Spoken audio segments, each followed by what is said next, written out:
बिस्मिल्लाहिर्रहमानिर्रहीम। अस्सलाम वालेकुम नाज़रीन, आप यूट्यूब चैनल देख रहे हैं। मैं इमरान खान हूँ। रात के आखिरी पहर में ये वीडियो रिकॉर्ड कर रहा हूँ और परवेज़ इलाही के घर पे अटैक किया पुलिस ने।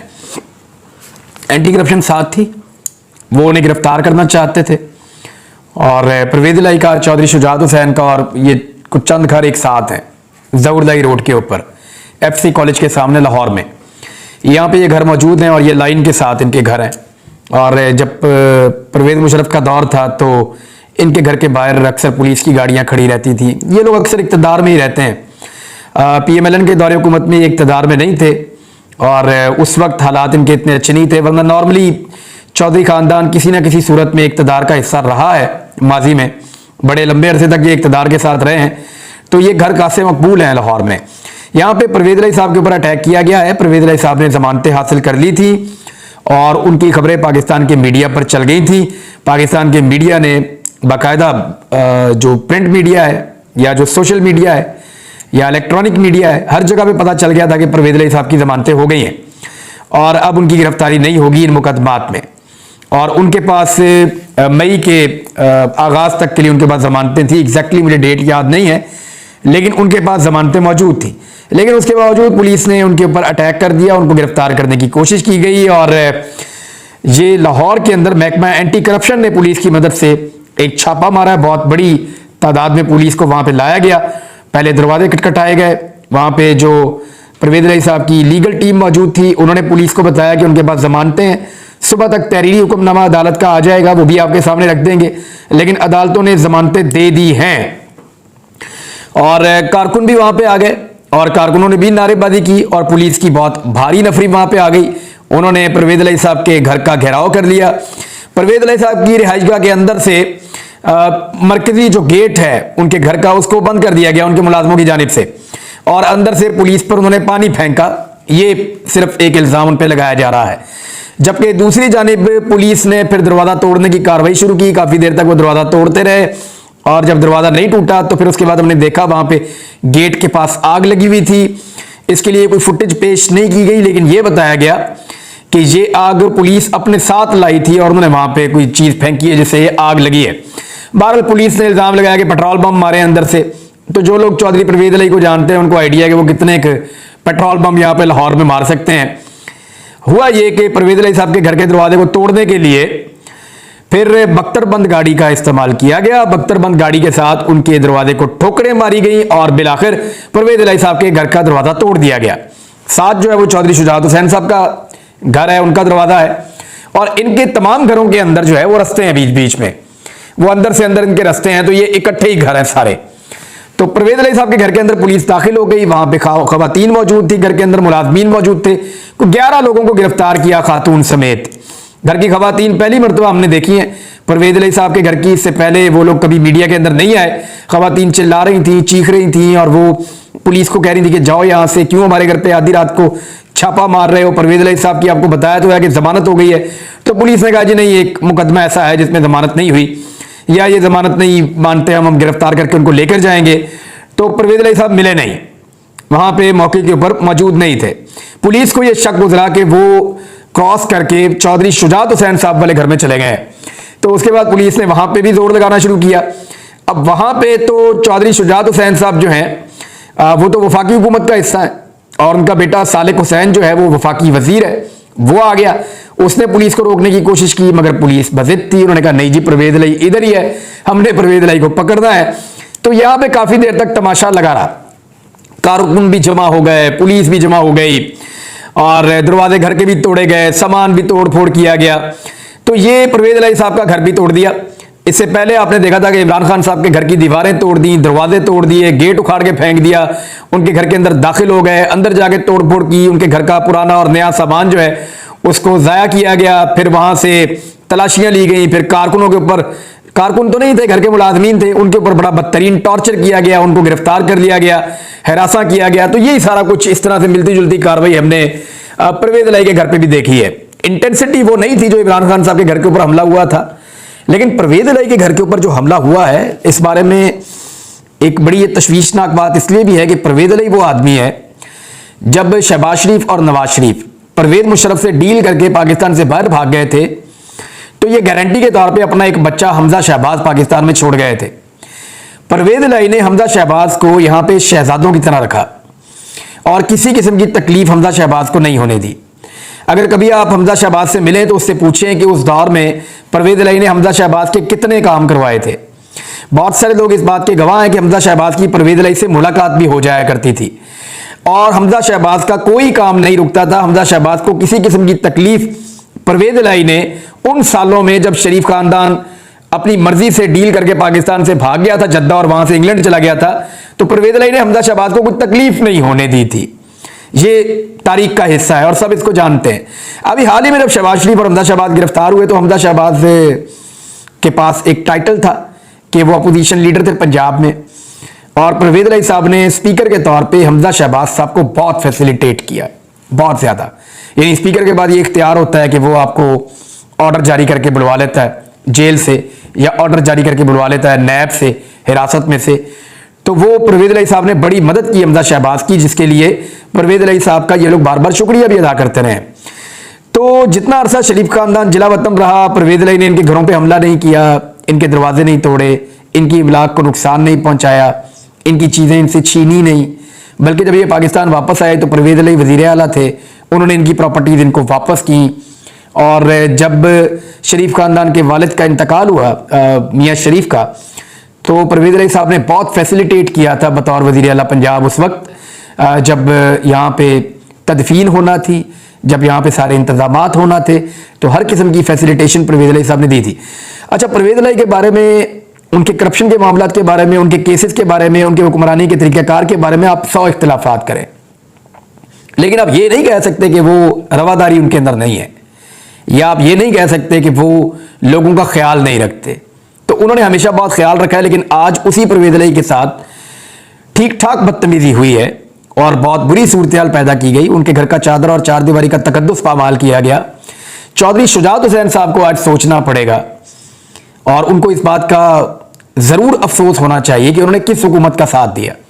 सिर्फ अपने बच्चों के सियासी मुस्तकबिल के लिए वो एक ऐसी हुकूमत के साथ खड़े हो गए जिन्होंने उनके अपने घर की चादर और चारदीवारी का तकद्दुस पामाल किया और उनकी खवातीन के साथ भी बदतमीजी की, घर का दरवाजा तोड़ा, घर के अंदर आकर तोड़ फोड़ की।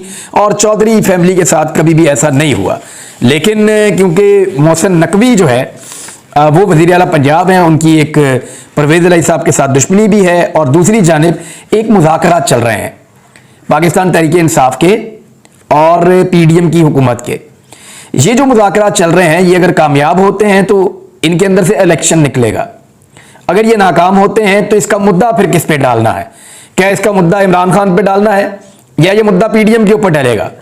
अगर तो इमरान खान साहब इनका बाइकआउट कर देंगे या कोई ऐसी हरकत करेंगे तो मुद्दा उन पे पड़ जाएगा और अदालत के अंदर जाके हुकूमत ये कहेगी ये पीटीआई मानती नहीं है मुज़ाकरात के अंदर, ये पीपल्स पार्टी का कसूर है, वो बाइकआउट करके चले गए। तो वो गुस्सा दिलाने की कोशिश भी हो सकती है क्योंकि अब मंगल का टाइम है और मंगल तक बहुत सारी चीजें करनी है। पीडीएम के अंदर बहुत सारे लोग हैं जो मुज़ाकरात नहीं चाहते, जिनमें फजल रहमान है, जिनके अंदर नवाज शरीफ है, जिनके अंदर मोहसिन नकवी है, क्योंकि मुज़ाकरात होंगे तो इलेक्शन आएगा, इलेक्शन आएगा तो मोहसिन नकवी की हुकूमत खत्म हो जाएगी। तो ये वो लोग हैं जो नहीं चाहते कि मुज़ाकरात कामयाब हों। मुज़ाकरात को नाकाम करने के लिए इस किस्म की कार्रवाइयां की जा सकती हैं। इमरान खान साहब ने इस पर एक स्टेटमेंट दिया, पहले मैं आपको वो पढ़ के सुना देता हूं। इमरान खान साहब ने कहा कि घर में मौजूद खवातीन और अहले खाना की इज्जत व एहतराम से मुकम्मल बेनियाज होकर परवेज इलाही के घर पर छापे मारे गए हैं। गैर कानूनी छापे की शदीद मजम्मत करता हूं। हम अपनी निगाहों के सामने पाकिस्तान में जमहूरियत को रेजा रेजा होते देख रहे हैं। आइन, अदालती अहकामात या अवाम के बुनियादी हुकूक का कुछ भी एहतराम बाकी नहीं रहा। हर सू जंगल का कानून है और फस्तायत राज कर रही है। ये सब हमारे हौसलों को तोड़ने, तहरीक इंसाफ को कुचलने के लिए तैयार किए गए लंदन प्लान का हिस्सा है। पहले ये मेरी रिहाइशगाह पर हमलावर हुए और अब मुजरिमों का गिरोह और उसके सरपरस्त परवेज इलाही के साथ भी वही कुछ कर रहे हैं। इस किस्म की बर्बरियत तो मुशर्रफ के दौर में भी देखने को ना मिली। क्या रियासत ने लुटेरों और मनी लॉन्ड्रिंग करने वाले शरीफों और जरदारियों के घरों में भी कभी यूं घुसने की हिम्मत और जसारत की? बस अब बहुत हो चुका। कल मैं अपनी कौम को लाएमल दूंगा कि अपने दस्तूर, अपनी जमहूरियत पर मुसल्लत करदा इस तबाही के खिलाफ कैसे खड़ा होना है। ये इमरान खान साहब की एक अग्रेशन है और वो ये कह रहे हैं कि वो एक नया लाएमल देंगे। लेकिन मेरे ख्याल में अगर पाकिस्तान तहरीक इंसाफ मुज़ाकरात से पीछे हट जाती है तो पीडीएम के लिए बड़ी आसानी होगी। वो जाएंगे और जाकर अदालत में कहेंगे कि जी पीटीआई मुज़ाकरात से भाग गई, हम क्या करें, हम तो आपकी बात मान रहे थे।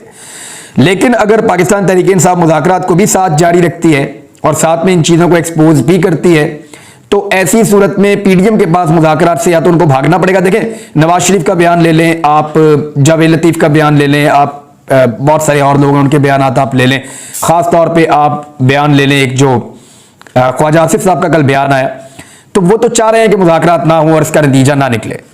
मुज़ाकरात का नतीजा निकले या ना निकले, इसका जो मुद्दा पड़ना चाहिए ना, वो पाकिस्तान तहरीक इंसाफ को चाहिए कि वो अपने ऊपर ना ले और पीडीएम कोशिश करेगी कि वो अपने ऊपर ना ले, तो दोनों की ये कोशिश होगी। तो अदालत के अंदर कौन जाके सुरखरू होगा और कौन जाकर ये कहेगा कि इनकी तो नीयत ही नहीं थी, तो ये अब एक चीज मैटर करती है थोड़ा सा। लेकिन मुज़ाकरात के हवाले से उन्होंने एक बड़ा क्लियर स्टेटमेंट भी दिया हुआ है। इमरान खान साहब ने कहा कि अगर हुकूमत फौरी असेंबली तोड़कर इलेक्शन करवाना चाहती है तो ही बात करें, ये इमरान खान साहब ने कहा है। तो इस क्लियर स्टेटमेंट के अंदर इमरान खान साहब ने मजीद कहा है कि नवाज और शहबाज 35 साल से मुसल्लत हैं, जाती मफाद के लिए इलेक्शन नहीं होने दे रहे, और ये जो हुकूमत चाहती है कि बजट के बाद वो असेंबलियों को तहलील करे और फिर इलेक्शन को आगे लेकर चले जाएं, तो उस पर भी इमरान खान साहब का मौक़िफ़ आया कि अब ये कह रहे हैं कि बजट से पहले असेंबली तहलील नहीं कर सकते। मैं पूछता हूं कि बजट में क्या करना है, ये चाहते हैं पहले लंदन प्लान पर अमल दरामद हो जाए। उन्होंने कहा कल हमारे लिए अहम दिन है, मुज़ाकरात का पता चल जाएगा, कल कारकुनों से लंबी बात करूंगा, मुज़ाकरात के बाद आइंदा का लाएअमल दूंगा। इमरान खान साहब ने कहा कि नवाज शरीफ, शहबाज शरीफ पंजाब में 35 साल मुसल्लत रहे हैं। साबिक आईजी की रिपोर्ट के मुताबिक शरीफ बरादरान ने मुजरिमों को पुलिस में भर्ती किया। तजवीज़ है कि नवाज शरीफ को वापस बुला लें और हम दोनों का नाम ECL पर डाल दें, यह भी इमरान खान साहब ने कहा। उन्होंने कहा कि उन्होंने भागने की कोशिश करनी है, इलेक्शन तक किसी को बाहर ना जाने दिया जाए। उन्होंने सुप्रीम कोर्ट आइन की खिलाफ वर्जी की तो कौम खड़ी हो जाएगी, सुप्रीम कोर्ट के हुक्म पर अमल ना किया गया तो हम पुरअमन एहतजाज करेंगे, ये इमरान खान साहब ने कहा। इमरान खान साहब ने कहा मुझे कत्ल कराने की कोशिश की गई, 7 से 8 लोग मुलव्विस हैं, ये वो लोग हैं, इन्हें मुल्क में महंगाई से कोई फर्क नहीं पड़ता। अब मैं आपको एक और चीज बता देता हूं कि इमरान खान साहब जिस तरह की सिक्योरिटी के अंदर वो जा रहे हैं बाहर, उनके मुखालिफिन उनका मजाक उड़ा रहे हैं, उनके साथ बदतमीजी कर रहे हैं, और इमरान खान साहब को यानी हर आदमी का हक है कि वो अपनी जान को खतरे में ना डाले और अपनी जान बचाने की पूरी कोशिश करे, क्योंकि इमरान खान साहब जिंदा रहेंगे तो मुकाबला करेंगे ना, अगर जिंदा ही नहीं रहेंगे तो फिर मुकाबला क्या करेंगे।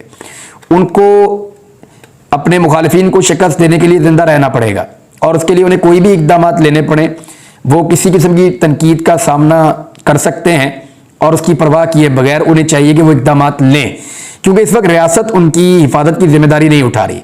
रियासत ने जिस किस्म के डॉक्यूमेंट्स जमा करवाए हैं अदालत में, अगर उस रिपोर्ट को आप पढ़ें तो आपको आइडिया हो जाता है कि इमरान खान वो शख्स है जिसकी जान को पाकिस्तान में सबसे ज्यादा खतरा है, लेकिन उसको सिक्योरिटी प्रोवाइड नहीं की गई और उनके साथ किसी किस्म की हिफाजती गार्ड मौजूद नहीं है, किसी किस्म का बंदोबस्त नहीं किया गया, तो फिर उनको खुद हिफाजत का बंदोबस्त करना पड़ता है।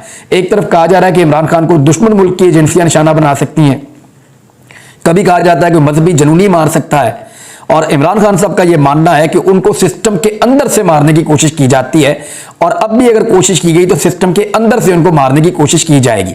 3 लोगों के नाम वो पहले बता चुके हैं, 3 लोगों के बारे में वो वीडियो रिकॉर्ड करवा चुके हैं। तो ऐसी सूरत हाल में इमरान खान साहब को अपनी हिफाजत का बंदोबस्त तो करना पड़ता है। ये लोग पहले बेनजीर का भी मजाक उड़ाते थे, इन्होंने अपने दौर में जो है वो सबका मजाक उड़ाया है, लेकिन इमरान खान साहब को अपनी हिफाजत का प्रॉपर बंदोबस्त करना चाहिए। उधर अली अमीन गंडापुर के साथ भी जुल्म और ज्यादती लगातार जारी है। जमानत मंजूर होने के बावजूद पाकिस्तान तहरीक इंसाफ के रहनुमा अली अमीन गंडापुर को जेल से रिहाई नहीं मिल सकी। सेंट्रल जेल की इंतजामिया ने अली अमीन गंडापुर को रिहा करने से इनकार कर दिया है। ये जी सिंध का अमला है जेल का। जेल इंतजामिया का कहना है कि पीटीआई रहनुमा मुख्तलिफ मुकदमात में पंजाब पुलिस को मतलूब है। भाई आपके सामने अदालत का डॉक्यूमेंट आ गया, आप छोड़ दें। अब अगर कोई और पुलिस पहले आ जाए और वो आपसे आकर रुजू कर ले तो वो एक अलग बात है, लेकिन अदालत का हुक्म आपके सामने है, आपको रिहा करना चाहिए था। सदर पाकिस्तान तहरीक इंसाफ सखर एडवोकेट जो हैं वो जहीर बाबर साहब हैं, वो जेल पहुंच गए और हुकाम से मुतालबा किया कि अदालत ने हिफाजती जमानत मंजूर की है, अली अमीन गंडापुर को रिहा कर दें। और एडवोकेट जहीर बाबर ने कहा कि अदालती अहकामात के बावजूद जेल हुकाम ने रिहा नहीं किया, पंजाब पुलिस मौजूद नहीं है, तो गिरफ्तारी के लिए ये सिंध हुकूमत से इजाजत लेना होगी। अली अमीन गंडापुर बिट्ठी में दर्ज मुकदमे में अदालत में पेश होना चाहते हैं। अब जनाब ये सूरत हाल है और इस सूरत हाल के अंदर ये फस्तायत चल रही है। एक बात मैं आपको बता देता हूं इस केस के बारे में कि जब अपोजिशन ने मुज़ाकरात के दौरान गिले शिकवे जब चल रहे थे तो अपोजिशन ने निशानदेही की कि अली अमीन गंडापुर के साथ आप लोग क्या कर रहे हैं। तो इस पर हुकूमती तरफ से जो जवाब आया सिर्फ उसको आप जहन में रख लें। उन्होंने कहा कि हम नहीं कर रहे और आप जानते हैं कि कौन कर रहे हैं, ये अली अमीन गंडापुर वाले केस में। और देखिए एस्टेब्लिशमेंट को ये सोचना पड़ेगा कि ये सारा गंद का टोकरा उनके ऊपर आकर गिरेगा जिस किस्म की बातें वहां पे हो रही हैं। और दूसरी जानिब एक चीज और है, मैंने एक सर्वे करवाया था और उस सर्वे की रिपोर्ट आई है और इतना क्लियर आज तक कभी कोई रिपोर्ट नहीं आया सर्वे का। 98% लोगों का कहना है कि अदालत को आईन के मुताबिक अमल करवाना चाहिए, मुज़ाकरात नहीं करवाने चाहिए। यानी 2% लोग कह रहे हैं कि अदालत मुज़ाकरात में रोल प्ले करे और 98% लोग कह रहे हैं कि अदालत आईन के ऊपर अमल दरामद करवाए। यह सिर्फ एक ऐसी चीज है जो पाकिस्तानियों की आवाज है, अदालत इसको सुन सकती है। अब तक के लिए इतने, अपना ख्याल रखिएगा, अपने इस चैनल का भी।